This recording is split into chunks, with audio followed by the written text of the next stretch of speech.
JLPT N5 日本語会話。今日は日本の北海道を紹介します。北海道は日本の一番北にある大きな島です。とても広くて自然が美しい場所です。北海道は本州の北にあります。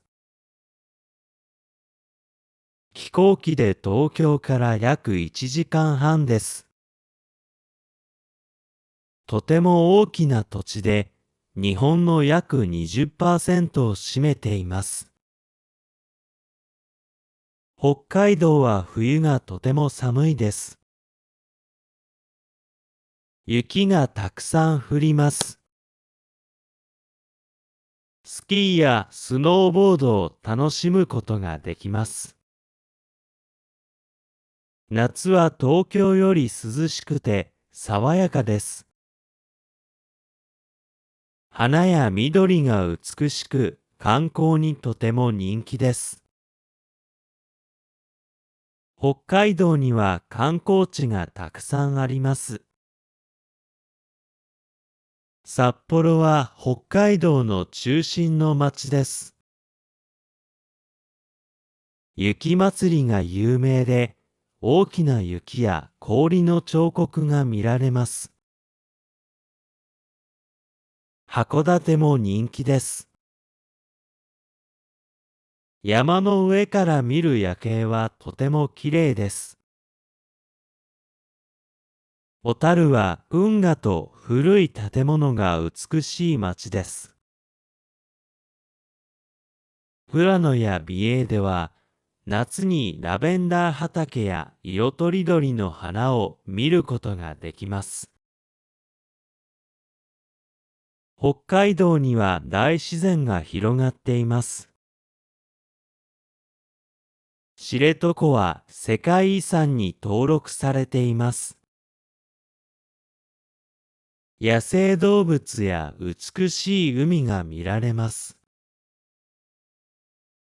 また、登別の温泉も有名です。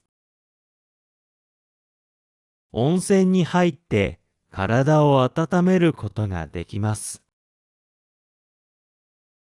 北海道は食べ物もとても美味しいです。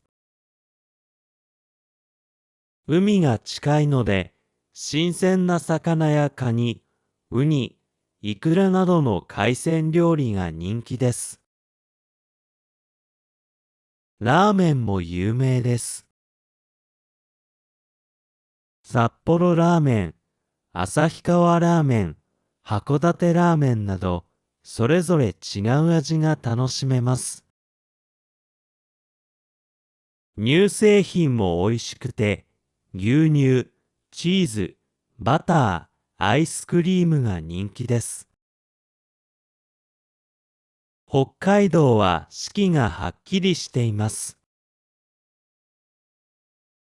春は花が咲き、夏は涼しくてキャンプやドライブに最適です。秋は紅葉がとても美しいです。冬は雪が深く、スキー場や雪祭りで楽しめます。北海道は自然が美しくて、食べ物も美味しく、人も親切です。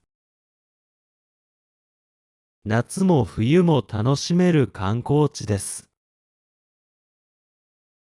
日本に来たら、ぜひ北海道も訪れてください。素晴らしい思い出ができるでしょう。